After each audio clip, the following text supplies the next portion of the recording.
তৃতীয় পর্ব, বুদ্ধির ফল এবং জীবন মৃত্যুর খবর। ধূসর উটের বিশ্রামের পরামর্শ দিতে গিয়ে কালো উটটিকে মালপত্র বহনের জন্য ব্যবহার করল রাখাল। সারাদিন কালো উটটিকে মরুভূমির পথ দিয়ে ভারী বোঝা টানতে হলো। তার নিঃশ্বাস হাঁপিয়ে গেল এবং শরীর ভীষণ ক্লান্ত হয়ে পড়ল। সন্ধ্যায় যখন সে ফিরে এলো, তখন ধূসর উটটি সহানুভূতি দেখিয়ে বলল, আজ তুমি আমার অনেক সাহায্য করেছ, আল্লাহ তোমাকে খুশি রাখুন। কালো উট চুপ রইল এবং ক্লান্ত অবস্থায় শুয়ে পড়ল। পরের দিন রাখাল আবার কালো উটকে মালপত্র বহনের জন্য নিয়ে গেল। সন্ধ্যায় যখন সে ফিরল, তখন ধূসর উটটি বলল, ধন্যবাদ, আজ আবার তুমি আমার জন্য কষ্ট করলে।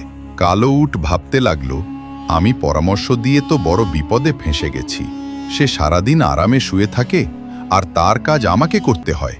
এই বিপদ থেকে বাঁচতে সে ধূসর উটটিকে বলল, আমি তোমার জন্য প্রাণও দিতে পারি, কিন্তু আজ আমি মালিককে বলতে শুনেছি যে যদি ধূসর উটটি কালকের মধ্যে সুস্থ না হয়, তবে তাকে মাংসের জন্য বিক্রি করে দেওয়া হবে।